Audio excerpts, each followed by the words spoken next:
Hi hello నమస్తే. కంటి సమస్యలు, ఐ ప్రాబ్లమ్స్ ఇవి ఒకప్పుడు పెద్దవాళ్ళు చూసేవాళ్ళం. అయితే ఇప్పుడు మిడిల్ ఏజ్ వాళ్ళకు, ఈవెన్ చిన్నపిల్లలకు కూడా ఈ సమస్యలు వస్తున్నాయి. అసలు కంటి సమస్యలు రావడానికి కారణం ఏంటి? కంటి సమస్యలను ఆయుర్వేదంలో ఏ విధంగా ట్రీట్ చేస్తారు?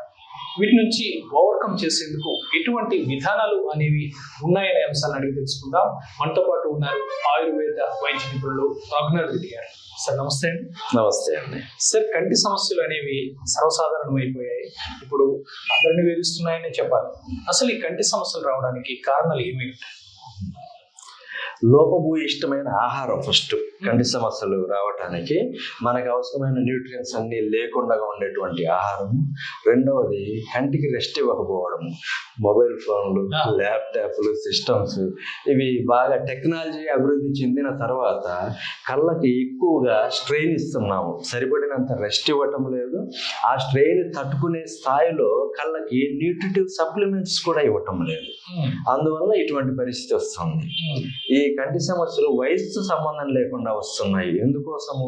చిన్నపిల్లలకు కూడా ఆన్లైన్ క్లాసులు, సాటర్డే సండే వస్తే హాఫ్ డే ఆన్లైన్ క్లాసులు, అంత అఫోర్డబిలిటీ ఉండి ప్రతి ఒక్కళ్ళు ల్యాప్టాప్ లాంటివి కూడా పెట్టుకోలేరు కదా, మొబైల్ ఫోన్లలోనే ఉంటుంది. ప్లస్ ఆడుకోవాలన్నా కూడా ఇంతకు ముందు ఆడుకునే విధానం వేరు, ఫిజికల్ ఎక్సర్సైజ్ ఉండేది, ఇప్పుడు మొబైల్ ఫోన్లో ఆడుకోవడం. వీటి వల్ల కంటి సమస్యలు ఎక్కువగా వస్తున్నాయి. కంటి సమస్యలు అనేవి ముఖ్యంగా ఒక 9 రకాలు ఉంటే వాటిల్లో ఒక 3 రకాలు ఆల్మోస్ట్ ప్రతి ఒక్కళ్ళకి వచ్చే పరిస్థితి ఉంది. వాటిల్లో దృష్టి లోపం అనేది మొదటి సమస్య. అంటే దగ్గర దృష్టి, దూర దృష్టి అంటారు కదా, దూరం దగ్గరది కనిపించకపోవడం అట్లాగా. రెండోది వచ్చి ఫోటో ఇంటాలరెన్స్, అంటే కాంతిని చూడలేకపోవడం. ఇప్పుడు ఆ లైట్ ఉంది, ఇట్లా నేను చూస్తున్నాను, కొంతమంది చూడలేరు, ఇట్లా చూడాలి, చిన్నగా చేసి ఆ డైరెక్ట్ లైట్ తీసుకోలేరు. మూడోది ప్రతి సీజన్లో అంతకు ముందు కంటే ఎక్కువగా విపరీతంగా కంజక్టివైటిస్ వస్తుంది. వర్షాకాలం వచ్చిన వెంటనే కండ్ల కలక వస్తుంది. చాలా ఎక్కువ అవును, ఆ గతంతో పోల్చుకుంటే ఎక్కువగా ఉంది. ఈ 3 సమస్యలు ప్రధానంగా ఇప్పుడు ఉన్నటువంటి కంటి సమస్యలుగా చూస్తాం.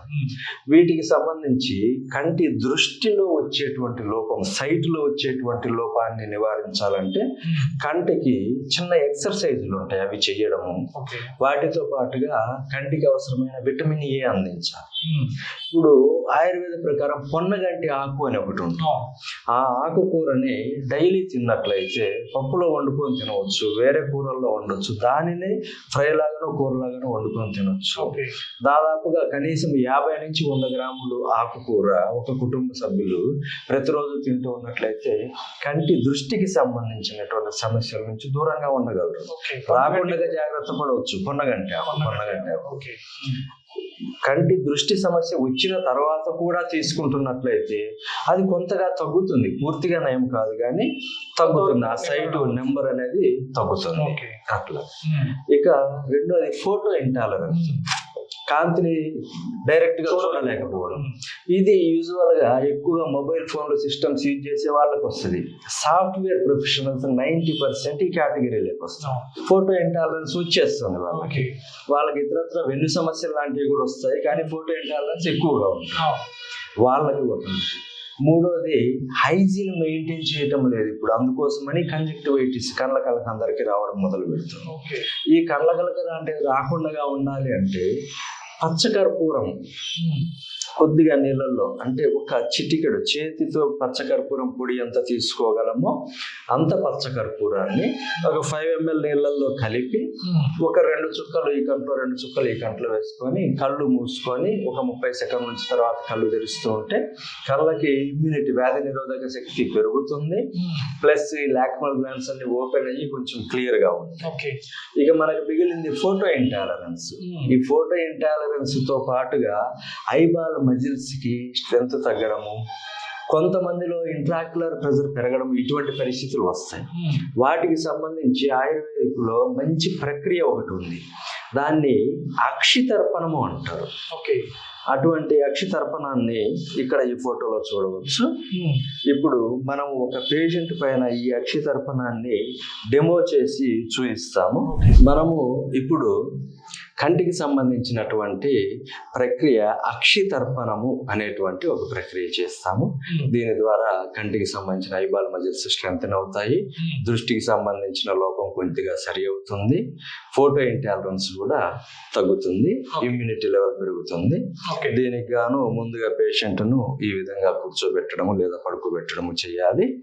దీనికంటే ముందుగా పేషెంట్కి చేయబోయే ప్రక్రియ గురించి వివరించాలి, భయం లేకుండా ఉండటానికి. కంటిపైన చేయడం కదా, దానికోసం.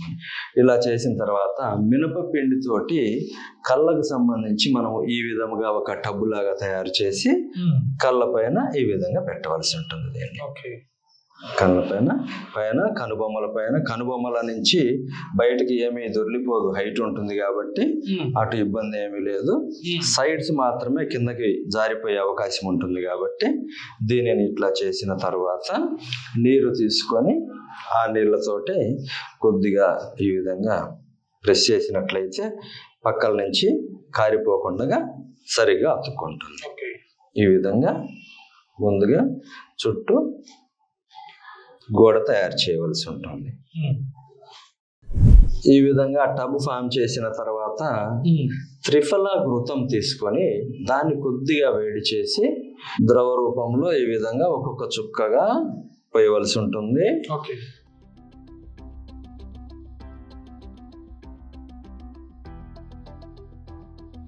అలా పోసిన తర్వాత పేషెంట్ని మెల్లగా కళ్ళు తెరవమని చెప్పాలి.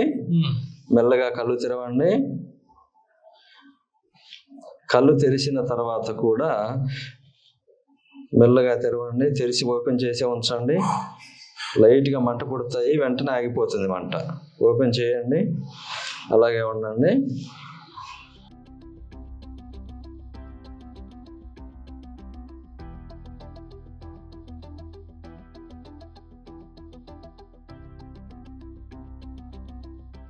ఈ విధంగా 1 నుంచి 3 నిమిషాల వరకు మాత్రమే కళ్ళు పూర్తిగా మెడిసిన్లో మునిగి ఉండే విధంగా కానీ, కళ్ళు తెరిచినప్పుడు కంటి లోపలికి మెడిసిన్ పోయే విధంగా కానీ చేస్తూ ఉండాలి. అంతకు మించి ఎక్కువసేపు చేయకూడదు. ఈ విధంగా అక్షితర్పణం అనేది చేసినప్పుడు కళ్ళకు సంబంధించినటువంటి ఇమ్యూనిటీ పవర్ పెరుగుతుంది, చాలా వ్యాధుల నుంచి రక్షణ ఉంటుంది.